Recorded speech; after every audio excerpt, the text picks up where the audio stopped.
Hey guys, আসসালামু আলাইকুম, myself রোজার welcome to my new video. তো আজকে আমি আপনাদের সাথে শেয়ার করব 100 ফিটের ওয়ান্ডারল্যান্ড পার্কে যে আমরা কিভাবে গেলাম, যে কি করলাম। তো এইটা আমরা আমাদের বাসা থেকে 300 টাকা দিয়ে সিএনজি ভাড়া দিয়ে চলে গিয়েছিলাম ডাইরেক্ট ওয়ান্ডারল্যান্ড পার্কে। তো এই যে আমরা গিয়েছিলাম হচ্ছে রবিবার। তো আমরা যখন গিয়েছিলাম তখন আমরা এতটা ভিড় পাইনি। তো ওইখানে আপনারা যেতে পারেন, এখানে আপনাদের পার্কিংও জায়গা রয়েছে, আপনারা ওইখানে যেয়ে দেখতে পারবেন। এখানে আপনারা ছবি তোলার প্রচুর স্পেস পাবেন, বাট এখানে আপনারা রাইড বেশি একটা পাবেন না। যারা বেশি রাইড পছন্দ করেন তারা এই জায়গাটা ইগনোর করতে পারেন, আবার অনেকে যেতেও পারেন। বাট এখানে হচ্ছে ন্যাচারাল বিউটি নিয়ে বেশি কিছু আছে, ছবি তোলার জন্য ভালো এটা। আমরা এখানে যে প্রচুর পরিমাণে এনজয় করি। এখানে কিন্তু একটা সুইমিং পুল আছে, বাট আমরা রবিবার গিয়েছিলাম আর এই পুলটা হচ্ছে পরিষ্কার করার জন্য অফ রাখা হয়েছিল, পরের দিন খুলতো। বাট আমরা সেদিন আর সুইমিং পুলে নামতে পারিনি, বাট আমরা অন্য এক জায়গায় যে আবার সুইমিং পুলে নেমেছিলাম। বাট এখানে হচ্ছে দেখতে পাচ্ছেন সুইমিং পুলটা পুরোটাই অফ, জাল দিয়ে ঘেরা। আপনারা সুইমিং পুলে নামলে এই পাশ থেকে কিছুই দেখা যাবে না। তো আপনারা এখানে সুইমিং পুলে অবশ্যই আসতে পারেন, বাট আপনারা রবিবারটা গ্যাপ দিয়ে আসবেন, রবিবারটা একটু বেশি ভিড় থাকে। তো দেখতে পাচ্ছেন রাইড এত বেশি রাইড নেই, বাট বসার স্থান অনেক জায়গায় বসার স্থান রয়েছে। আপনারা এখানে অনেকেরকে নিয়ে যেতে পারেন, বয়স্ক মানুষদেরকে নিয়ে বসিয়েও রাখতে পারেন, বসিয়ে রেখে আপনারা এনজয় করলেন। এখানে আপনারা দেখতে পাচ্ছেন এখানে অনেকগুলো জীবজন্তুর মুক্তিও রয়েছে। আপনি দেখতে পাচ্ছেন আমরা এখানে অনেকজন গিয়েছিলাম, আর এখানে আপনাদেরকে বলেছি প্রচুর বসার স্পেস রয়েছে, প্রত্যেকটি গাছের নিচে বসার জন্য জায়গা করা রয়েছে।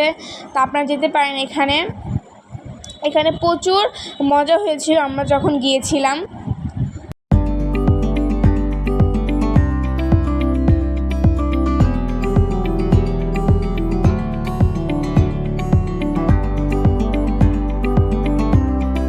এখানে বাচ্চাদের খেলার স্পেস বেশি এবং বয়স্কদের জন্য হচ্ছে আপনাদের ছবি তোলার স্পেস বেশি। তো আপনারা দেখতে পাচ্ছেন আমরা যেখানে আসছি সেখানে হচ্ছে একটা ঝর্ণা রয়েছে, ঝর্ণাটার ভিতরে হচ্ছে মাছও রয়েছে অনেকগুলো।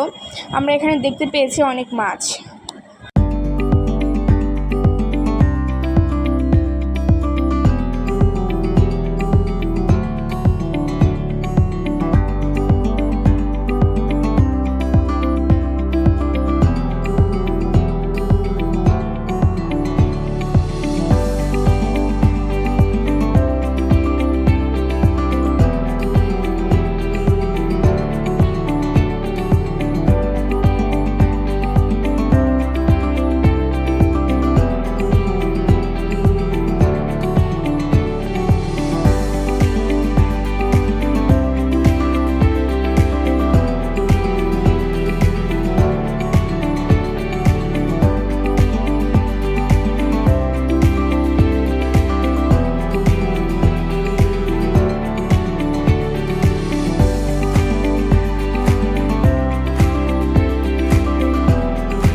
আপনারা এখানে হচ্ছে ব্যাগ রাখার জায়গাও রয়েছে। আপনারা যদি সুইমিং পুলে নামতে চান তাহলে অবশ্যই আপনারা এখানে ব্যাগ রেখে যেতে পারেন, বা সুইমিং পুলের পাশেও আপনার লকার রয়েছে, ওইখানেও ব্যাগ রেখে যেতে পারেন আপনারা।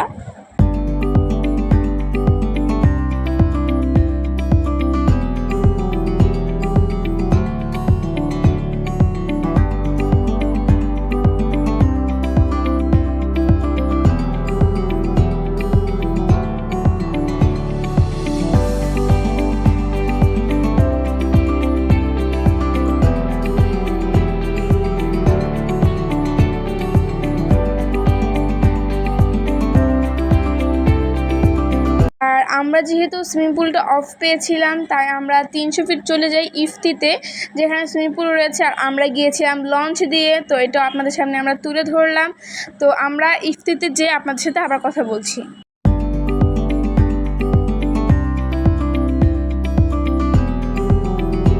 আর গাইস, ইফতির এন্ট্রি ফি কিন্তু 250 টাকা। আর দেখতে পাচ্ছেন আমরা চলে আসছি ইফতিতে।